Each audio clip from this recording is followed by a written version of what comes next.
bringing you news and information from around the Pacific Command.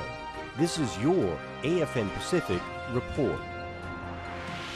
Thanks for joining us on this edition of AFN Pacific Report. I'm Senior Airman Therese Garnier.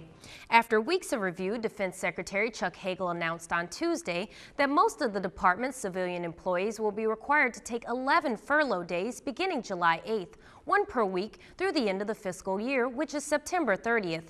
During a town hall meeting in Virginia, Hagel said the department was able to cut in half the original amount of proposed furlough days because of other efforts to deal with the sequester-induced budget shortfall.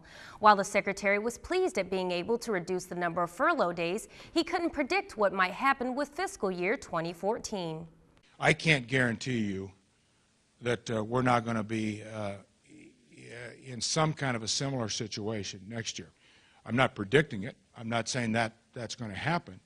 But what we're doing here is we're just trying to survive and get through this fiscal year. I would hope, but you can't run an operation, you can't lead an operation, you can't have so many people dependent and the country dependent on leadership based on hope. I hope that we will be in a better situation all the way around. I've got some confidence that will occur. But I'm not going to stand here and promise you that it won't. So we're dealing with what we've got to deal with in front of us right now. We're all trying to get to some high ground for FY 2014, which, as you know, begins October 1st, and then we'll see. Employees set to be furloughed will begin receiving written notifications June 5th. The USS George Washington Carrier Strike Group will have a special guest ship joining it when it gets underway from Yokosuka for its next deployment. Line handlers stand on the pier in Yokosuka preparing to receive the latest ship to join Carrier Strike Group 5. But something seems different. This ship is Australian? HMAS Sydney has arrived today in Yokosuka to take part in an embed event with the US 7th Fleet.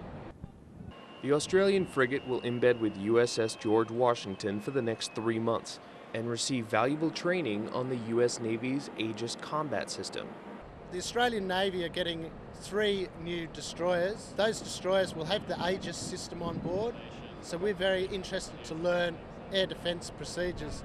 We want to be learning off the best. So if you want to play with the best, you've got to come and join the best. It's not the first time an Australian ship is embedded with a U.S. strike group, but this will be a new experience for some sailors. For us, it's very rarely are we working with more than 1 or 2 ships, and so to see at the aircraft carrier and having so many ships, it's just going to be a really eye-opening experience. HMAS Sydney is scheduled for several multinational maritime exercises and visits to several ports across the Asian Pacific.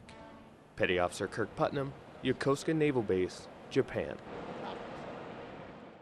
A small training detachment at Yokota Air Base is making a big impact on aircraft maintainers.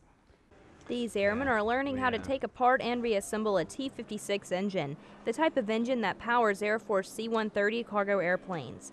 This in-depth, hands-on training arms these aircraft maintainers with the knowledge and skills necessary to do their jobs more effectively and efficiently. That translates to more time in the air for the planes that depend on these engines.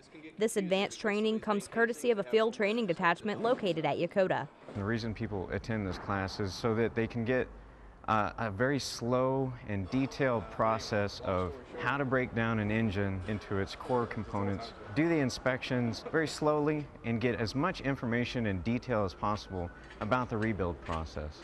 The detachment consists of instructors like Tech Sergeant Leif Kuster.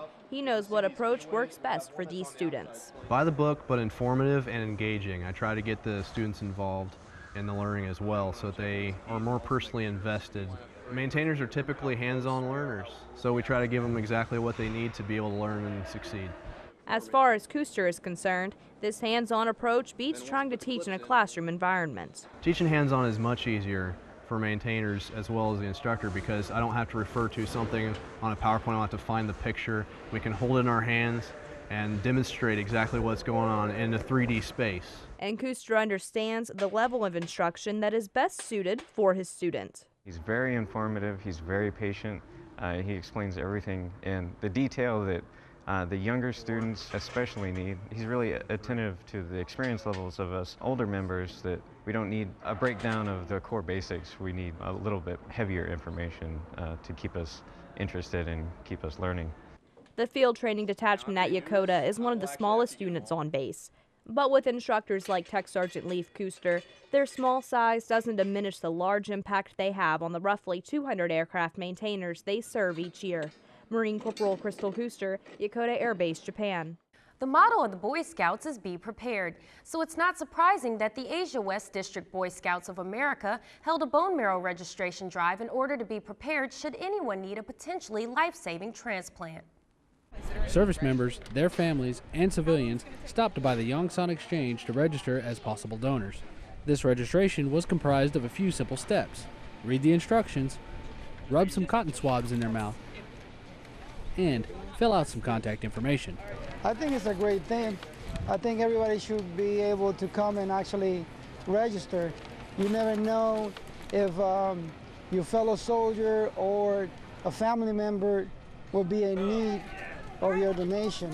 Lieutenant General John D. Johnson was on hand as well to show his support. He took the opportunity to talk to participants about donation and stressed the importance of bone marrow registration. He also thanked the volunteers and encouraged others to participate in the event. It's really important to us. I feel about my own personal effort here, I feel good about it. I feel good that I have the opportunity to help somebody potentially down the line that otherwise wouldn't be able to make it if they didn't have help from people that are willing to register. As far as all the soldiers and family members coming down and sign up, I feel great about that. The event concluded successfully with more than 700 people signed up for a cause that could save lives. Army Sergeant Sam DeLeon, Yongsan, Korea.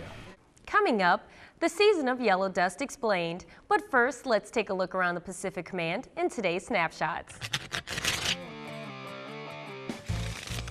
A pilot climbs into the cockpit of an EA-18 Growler aboard the aircraft carrier USS Carl Vinson while underway in the Pacific. A Marine prepares to fire a grenade launcher during fire and maneuver exercises at Camp Hansen, Okinawa. Airmen of the 18th Security Forces Squadron push a Humvee during the 2013 Defenders Challenge at Kadena Air Base. And that's a look around the Pacific Command in today's Snapshots. The arrival of spring on the Korean Peninsula brings with it all sorts of blooming flowers. It also harkens the arrival of a seasonal health risk. Springtime in Korea brings beautiful flowers, nice warm air, and dust clouds.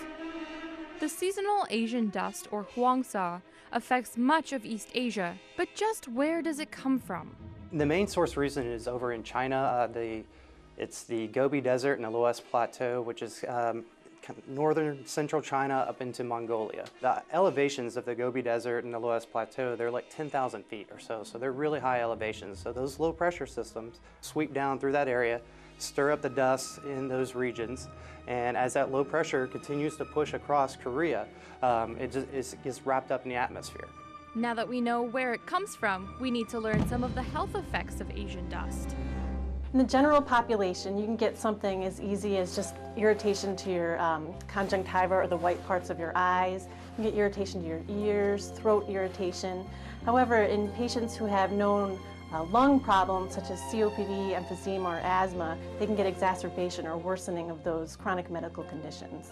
Limiting your time outdoors during moderate and high dust levels is key to preventing adverse health effects. Airman First Class Corinne Jones, Yongsan, Korea. As you saw in the last story, the yellow dust can spread to Japan, so it's quite possible this next group of sailors at Sasebo were shoveling yellow dust along with other items during a recent base cleanup. Among the many Navy-wide Earth Month events, Fleet Activity Sasebo celebrated with their annual base cleanup. But we decided we needed to add a competitive element to it to make it more interesting and get more people to show up. So we decided to make it what's called the Department Challenge, where each department or office is competing against each other to see who can collect the most amount of waste. While participating groups became more competitive, they also became more mindful of recycling alternatives.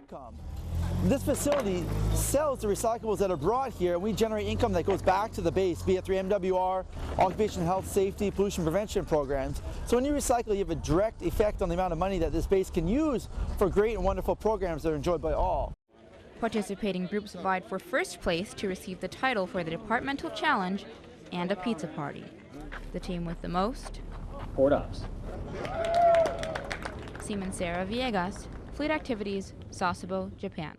We head to Hawaii to wrap up this newscast, where members of the Coast Guard challenged the science and engineering skills of a group of students. The action played out in the pool. 2, 1, begin. Students from around Hawaii worked in teams to steer remote-controlled robots through an underwater obstacle course. The U.S. Coast Guard hosted the robotics competition at its Sand Island base. It's part of a Defense Department outreach program to educate kids in science, technology, and engineering. Keep giving her directions. Several DoD agencies donated the robot kits, and the Coast Guard sent them to interested local schools. It's very rewarding. We took 6 weeks to actually go through this whole process. 3 weeks was to brainstorm and actually design it. 2 weeks was to build, and the last week was just to, finish up. The top basket is 1 point. The program also gives kids a chance to think about putting their technical skills to use in a career with the U.S. Coast Guard. Whatever their future careers, the robotics competition gave the kids a fun way to learn about science, teamwork, and problem solving. Tech Sergeant Michael Jackson, Coast Guard Base Sand Island, Hawaii. That's it for this newscast. From all of us here at AFM Pacific, thanks for watching.